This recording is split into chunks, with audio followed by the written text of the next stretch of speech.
The house on Mulberry Hill. October 17th, 1997. Oakridge, Pennsylvania. The air was crisp and still when the Smith family arrived at the house on Mulberry Hill.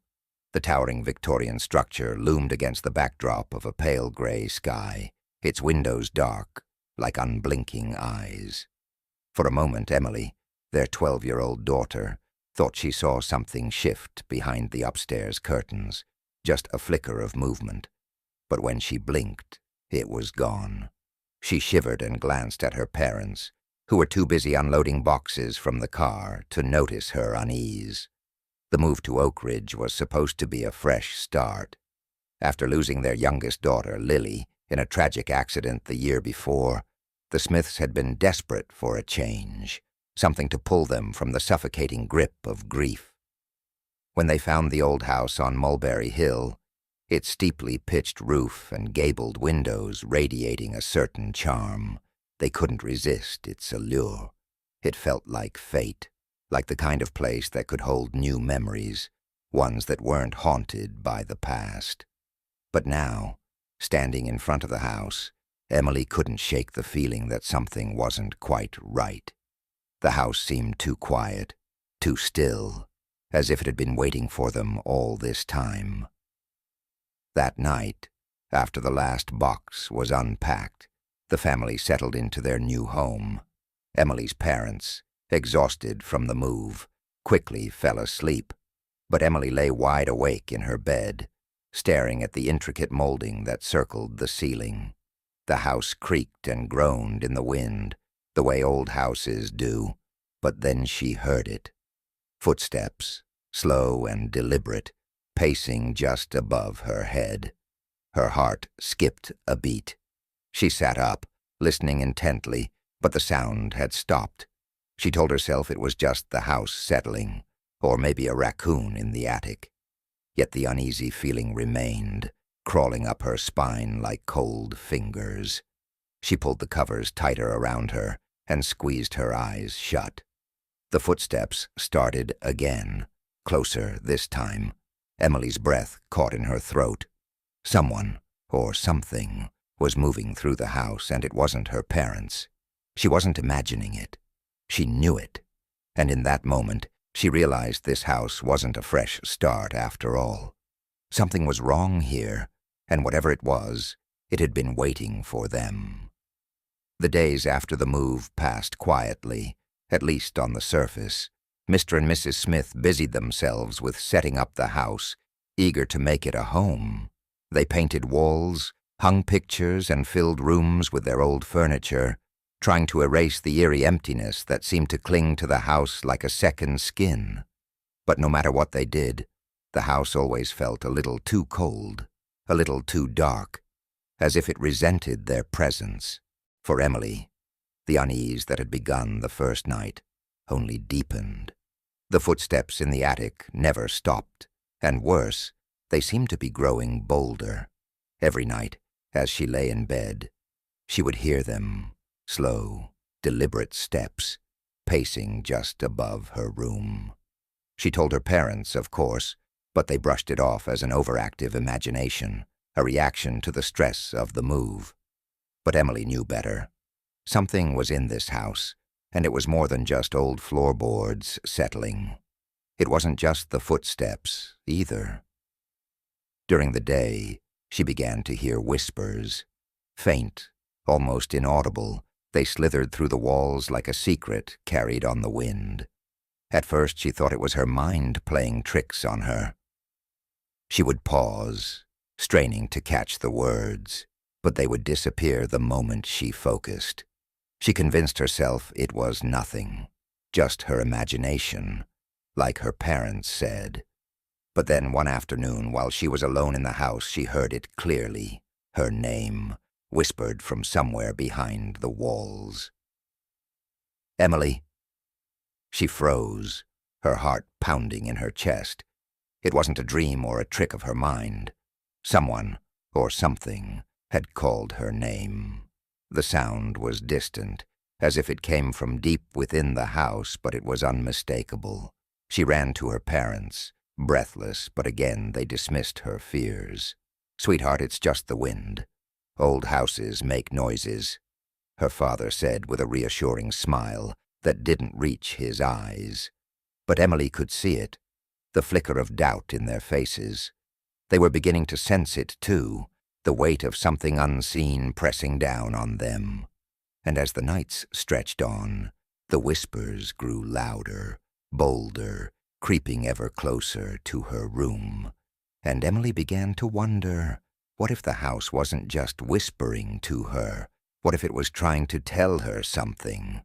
The attic had always been the place no one wanted to venture. It smelled of damp wood and stale air, and the narrow staircase leading up to it groaned underfoot, as if warning them to turn back. But Mrs. Smith, determined to clear out the old boxes and cobwebs, finally decided to confront it. She told herself it was just a dusty room, nothing more. Yet when she opened the heavy door, the air inside felt different, heavier. It smelled faintly of mildew and something else, something she couldn't quite place. With a deep breath, she began sorting through the forgotten relics left behind by the previous owners. There were old trunks filled with moth-eaten clothes, broken furniture covered in thick dust, and yellowed photographs of people long gone. It was while rummaging through one of the boxes that she found it. A small, leather-bound diary, its cover cracked and worn, tucked beneath an old quilt. The name Abigail was etched in faded gold on the front. Curiosity piqued. She opened it carefully, revealing delicate pages filled with neat, slanted handwriting. The entries were dated 1897, written by a girl who had lived in the house with her family over a century ago. At first, the diary seemed innocent enough. Abigail wrote about her parents, her daily chores, and her dreams of someday leaving Oakridge. But as Mrs. Smith read on, the tone shifted. Abigail began to describe strange occurrences in the house, shadowy figures that appeared at night, the sound of voices calling her name from behind closed doors, and the overwhelming feeling of being watched. Mrs. Smith's hands shook as she turned the pages, reading faster now. The girl wrote about nightmares that wouldn't go away, about waking up with bruises she couldn't explain. And then there were the drawings, rough, hurried sketches of dark, twisted shapes with hollow eyes creeping through the house at night. The final entry made her blood run cold. Abigail had written only a few lines, her once neat handwriting now jagged and frantic. "It's coming for me. It's in the walls. I can't escape it. I hear it every night. It knows my name." The words echoed in Mrs. Smith's mind as she closed the diary, her heart hammering in her chest. She suddenly felt exposed, as if the very walls were listening. That night, the footsteps in the attic returned. But now, they didn't seem so distant. By the end of the week, the house felt alive with tension. The once small, unsettling occurrences had escalated into something far more sinister. It wasn't just Emily hearing the footsteps anymore. Mr. and Mrs. Smith had begun waking up at odd hours of the night, disturbed by faint knocking sounds on their bedroom door, as though someone, or something, was trying to get in. At first, they rationalized it. "Old pipes," Mr. Smith had muttered, his voice unsteady. But deep down, they all knew the truth. The house was waking up. Emily's nightmares were the worst. Every night, she dreamed of Lily, her sister, lost in a tragic accident, and the dreams felt too real, as if Lily was truly there, reaching out from the shadows of her bedroom, whispering warnings. "It's in the house, Emily," Lily would say, her voice hollow, her eyes wide and unblinking. "It wants you." During the day, Emily kept to herself, too frightened to tell her parents the full extent of what was happening. They wouldn't believe her, not fully. She could see the strain on their faces, the way her mother's hand trembled as she poured her morning coffee, the way her father snapped at the smallest things. The house was breaking them down, piece by piece, feeding off their fear. Then came the night the house revealed its true malice. It was just past midnight when Emily was jolted awake by the sound of something heavy being dragged across the floor in the hallway outside her room. She sat up, heart pounding, listening to the slow, scraping noise grow louder, closer. Gathering her courage, she crept to her bedroom door and cracked it open, peering into the darkened hallway. Her breath caught in her throat.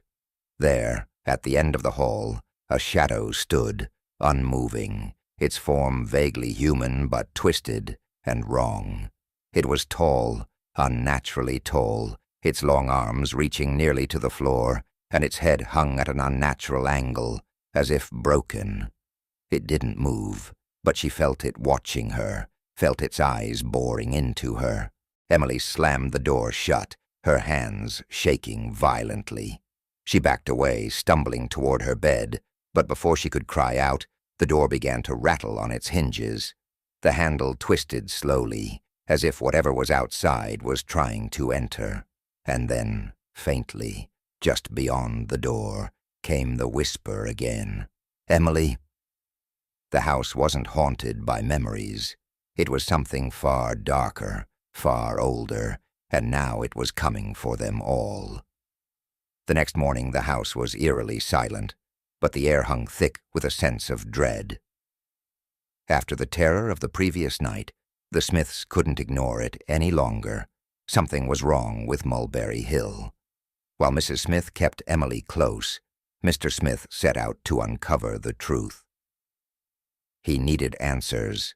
The town of Oakridge had always seemed quaint, almost sleepy, but there were secrets buried just beneath its surface, secrets that the locals didn't discuss with newcomers. Mr. Smith drove to the town's small library, his mind spinning with questions, and requested the oldest records they had. The librarian, an elderly woman with a knowing look in her eyes, hesitated for just a moment before leading him to the back room. She pulled out an old dusty box, labeled Mulberry Hill Estate, and placed it on the table. "There are things about that house, you know," she whispered, her voice low and serious, "best left in the past." But Mr. Smith wasn't one to turn away from the truth. He sat down and began sifting through the yellowed pages, old newspaper clippings, and crumbling documents. What he found chilled him to his core. The house on Mulberry Hill had a dark history, far darker than he could have imagined. In 1897, the house had belonged to the Westfield family.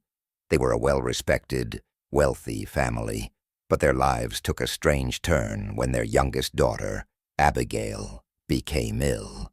The records described a series of disturbing events. Neighbors reported strange noises coming from the house at night, strange visitors in hooded cloaks, and flickering lights inside long after the family was supposed to be asleep. The final, horrifying revelation came from an article dated November 15th, 1897. The entire Westfield family had vanished. No bodies were ever found.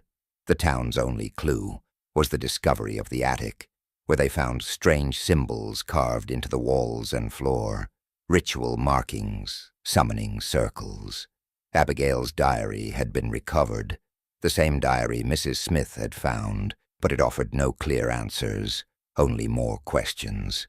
The rumors that followed were even darker. Townsfolk whispered that the Westfields had dabbled in dark rituals, attempting to commune with something beyond the veil, something ancient, something malevolent, and whatever they had summoned had never left. Mr. Smith closed the last folder, his hands trembling. He could feel it now. The house had been waiting for someone to return, and now It had them, the days after Mr. Smith's discovery, blurred into an unrelenting nightmare. The house on Mulberry Hill was no longer just a place to live. It had become a living thing, breathing, watching, and waiting. The oppressive atmosphere thickened, pressing down on them like an invisible weight. But the worst change was in Emily. She'd always been quiet since they moved, but now there was something wrong, terribly wrong. Her once bright eyes were dull and distant, and she spoke less each day. At night, Mrs. Smith would wake to the sound of Emily's voice, low and muffled, as if she were speaking to someone. But when she'd check on her, Emily would be alone in her bed, staring blankly at the ceiling. The nightmares that plagued her became more vivid. Emily would wake in the dead of night, drenched in sweat, her mind filled with twisted images of shadowy figures, dark corridors, and cold whispers in her ear. But these weren't just dreams. They felt real, as if something was crawling into her mind, slowly taking over. One evening, Emily sat at the kitchen table, her hands clenched tightly around a spoon, staring into space. Her parents tried to engage her in conversation, but she didn't respond. Finally, in a monotone voice, she spoke. "Abigail says it's almost time." The room fell deathly silent. Mr. and Mrs. Smith exchanged a glance, their hearts racing. "What do you mean, Emily?" Mrs. Smith asked, trying to keep her voice steady. "Abigail," Emily said again, her voice void of emotion. "She says the house needs one of us, just like before." Cold fear spread through Mrs. Smith's veins. She knelt down beside her daughter, placing a trembling hand on her arm. "Emily, sweetheart, who's Abigail?"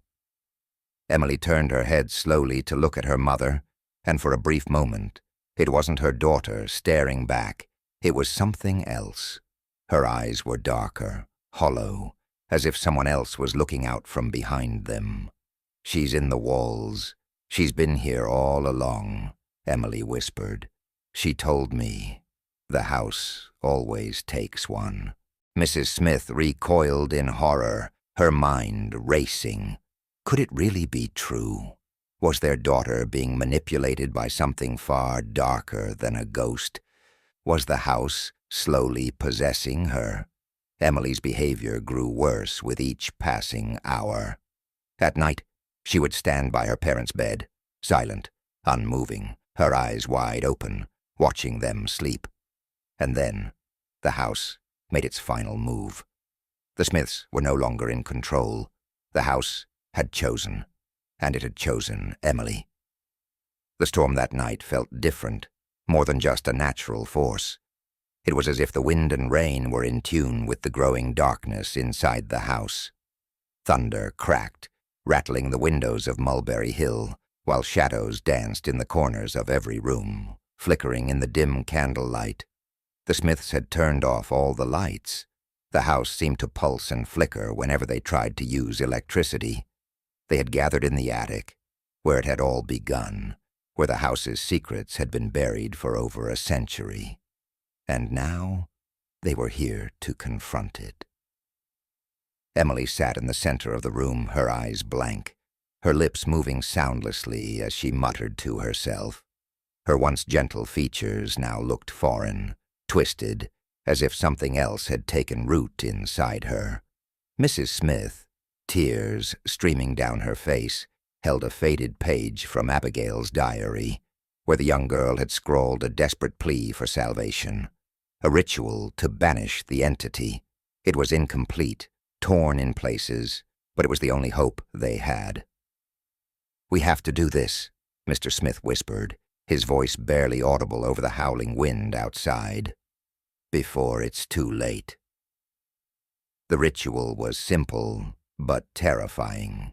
They had to invoke the name of the thing that had claimed the house and offer it a binding, a way to break its hold on Emily. Candles were placed at the four corners of the attic, each one flickering weakly as if the darkness fought to snuff them out. Mrs. Smith began chanting the words from the diary, her voice trembling as she spoke the ancient phrases. Suddenly the temperature in the attic dropped, and a thick, suffocating pressure filled the air. The shadows around them seemed to stretch and twist, taking on shapes, long, thin figures with hollow eyes, just as Abigail had described. They surrounded Emily, whispering her name, reaching out with claw-like fingers. Emily's head snapped up, her eyes locking onto her mother's with an unnerving intensity. "You can't stop it," she said, her voice a low growl, not her own. "It's always been here. It's older than you, older than any of us." Mrs. Smith's voice faltered, but she pressed on with the chant, her heart racing, tears streaking down her face. As she spoke the final words, the attic seemed to explode with energy.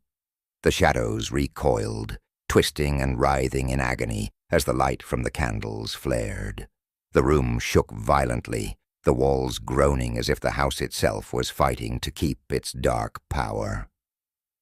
Emily screamed, a terrible guttural sound, unlike anything her parents had ever heard. The force inside her was fighting to stay. And then, with one final ear-splitting wail, the shadows dissipated. The candles flickered out. The silence that followed was deafening. But as Mrs. Smith rushed to her daughter's side, she knew the fight wasn't over. Emily lay motionless, her breathing shallow. Whatever they had summoned, whatever dark force had been in the house, wasn't gone. It was waiting, watching, and the house wasn't finished with them yet. The house stood in stillness after the ritual, but it wasn't the peaceful kind. It was the silence of something holding its breath, waiting for the inevitable. The storm outside had settled into a soft drizzle, but inside the house the atmosphere was thick and oppressive, as if the very walls were watching the Smiths' every move. Emily lay unconscious on the floor of the attic, her skin pale, her breath shallow, and for the first time since the haunting began, Mrs. Smith feared they were out of time. "We need to get her to a hospital," Mrs. Smith whispered, her voice trembling, her hands clutching Emily's cold fingers. But deep down, she knew that this wasn't something that could be healed by doctors. The house had already taken too much from them, and it wasn't finished. The ritual had been a failure. Mr. Smith shook his head, his face drawn with exhaustion. "It won't let us leave," he said, his voice hollow. "We're trapped." Then Emily stirred, her eyelids fluttering. Her eyes opened, but they were distant, dark, as though someone else was looking through them. "It's not over," she said, in a voice that was both hers and not hers. She sat up slowly, unnaturally calm. "The house needs a sacrifice. It won't stop until it gets one." Mrs. Smith's heart raced, her chest tight with dread. "No, Emily, we won't let it take you." Emily smiled, a cold, unsettling smile that made her look far older than her 12 years. "It doesn't want me anymore. It wants you." Before Mrs. Smith could respond, Emily stood up and began walking toward the staircase. "I understand now," she said. "The house has always needed someone. It was Abigail's family before, and now it's us. But it won't stop until it gets what it wants." Mrs. Smith ran after her, tears streaming down her face. "No, Emily, please." But Emily turned, her eyes clear for the first time in days, and in them Mrs. Smith saw something heartbreaking, understanding. "I can stop it, Mom," Emily whispered, "but you have to let me go." The realization hit Mrs. Smith like a tidal wave. The house needed a life, and it had chosen Emily. The ritual had only delayed the inevitable. The only way to break the curse, to free them, was to give the house what it demanded. Trembling, Mrs. Pomfs. Smith fell to her knees, the weight of it decrushing her. "I can't," she sobbed. "I can't lose you, too." But Emily stepped closer, placing her hand on her mother's cheek, her touch warm and gentle. "You won't," she said softly. "I'll always be with you. But this is the only way." With a final heart-wrenching glance, Emily turned and walked back up to the attic, where the shadows had already begun to gather. Mrs. Smith screamed for her daughter, but she knew the truth. The house had already claimed her. The next morning the house was silent once more, but the Smiths could never call it home again. Emily was gone, lost to the darkness of Mulberry Hill. The family left the house that same day, never to return.